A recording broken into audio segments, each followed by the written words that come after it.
So in addition to the carbon backbone being able to be extremely variable, so there are chains and rings and lengths and branches, and all of that can be done with just carbon and hydrogen. But chemicals usually also have something called functional groups, and these are components that are common. So we're going to go through some of the most common functional groups, and these are usually the parts that are involved in a chemical reaction. So these are going to have things like oxygen and nitrogen, phosphorus, and some other different molecules in there. Because of their different structure, are going to give the molecule a different function, and then it will have its own unique properties based on its physical structure. So here's an example of this. So estradiol is female estrogen molecule. So this is one of the types of estrogen in the female body. And if you look at the structure of this, it's got benzene ring. These are steroids, so they have 4 rings. There's a methane here, a hydroxyl group, and then an OH there. And then testosterone is the male hormone. And so this is pretty much exactly the same, except over here it has a double bonded oxygen instead of the OH, and it has an extra methyl group right here. The difference between these two seems really trivial. Like, we've got a hydrogen here and we're missing something there, and that's it. That's the whole entire difference between the female secondary sex hormones and the male secondary sex hormones.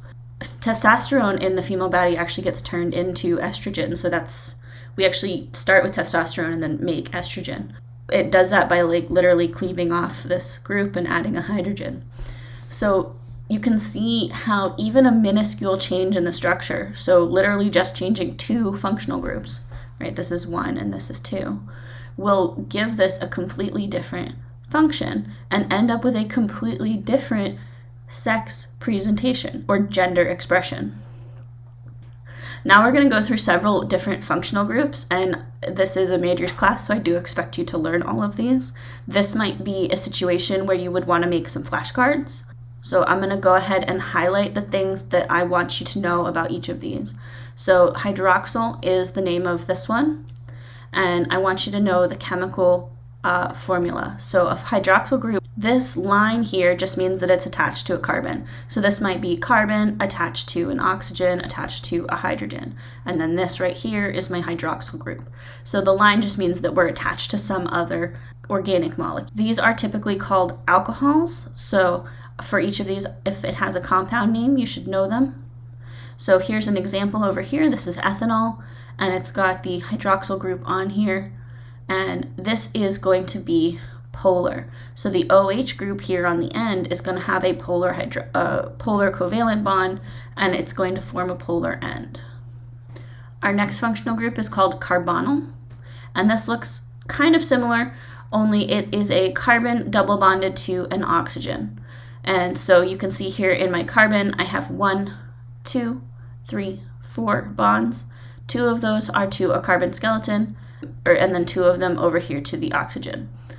So these are either called ketone or aldehyde, depending on where the carbon and oxygen double bond is. So when it's in the middle, it's called a ketone. When it's on the end, it's called an aldehyde. The way I remember this is, think about your alphabet, right? A, B, C, you get it, right? So A is on the end of the alphabet. So A for aldehyde is when it's on the end of the molecule. K is somewhere in the middle of the alphabet, right? It's not quite the middle. I think M is the middle. But K is in the middle, so K for ketone. Ketones have the carbon and oxygen bond here in the middle of the molecule. And so that helps me remember which one is an aldehyde and which one is a ketone. These are also hydrophilic. You can imagine that anything that's going to have an oxygen on here is going to have, these are going to be polar covalent bonds, and thus that's going to make this carbonyl group a polar group, which is going to interact well with water. So the next is called a carboxyl group, and these are either called a carboxylic acid or an organic acid. Again, these are hydrophilic. Whenever you see oxygen bonded to carbon or oxygen bonded to hydrogen, we're going to have covalent polar bonds, which is going to result in polar molecules. And this is an acid, And so this is an acid because this can actually donate this hydrogen. So this is an amino acid on a protein. And so you can see my double bonded to an oxygen and then an OH. So this is kind of like a carbonyl and a hydroxyl group stuck together.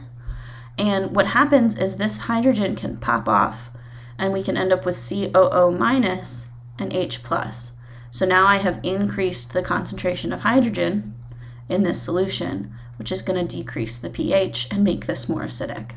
The next functional group we have is the amino group, and it's amino because it's got nitrogens in it. So NH2 is the formula for this one.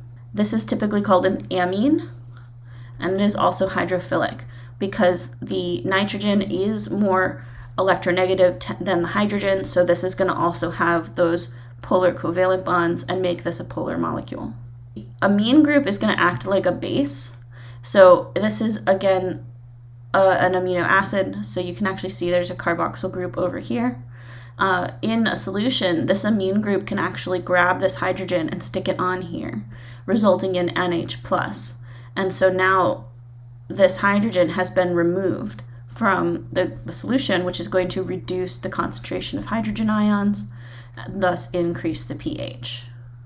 So you can see this whole molecule's got an acid over here and a base over here, makes it a really great buffer. Next we have the sulfhydryl group, and the name kind of speaks for itself. So inside of it we have a sulfur and a hydrogen, sulfhydryl. And so that's going to be a sulfur attached to a hydrogen. This is hydrophobic. These are typically called a thiol. The sulfur and the hydrogen are not far enough apart on the electronegativity to create a polar bond. So this is going to be a non-polar bond, which creates a section that is not polar and thus hydrophobic. These are going to tend to help cross-link or stabilize the 3D structure of proteins. So what's going to happen is we would maybe have another section of the protein over here, and the sulfhydryl could reach across both sides, and that's going to help stabilize the 3D structure. Here we've got a really important one. This is a phosphate group. It's got OP, O3, 2-, and so it might be easier to remember this structure rather than that because it's a phosphate bonded to 4 oxygens. So these are typically called organic phosphates, and they are negatively charged, which means that they are going to be ionic, which is much stronger than even just polar. So these are definitely going to react with water. And you can see that these 2 oxygens are not fully satisfied. They don't actually have 2 covalent bonds, and that's why they carry that -2 charge. Next we have the methyl group, and that is CH3. These are just typically called methylated compounds, and these are going to be non-polar. So these are hydrophobic because this is literally all carbons and hydrogens. So this would classify as a hydrocarbon because it's just carbons attached to hydrogens. So this is usually just written like this, CH3, and it's usually attached to a carbon backbone like this.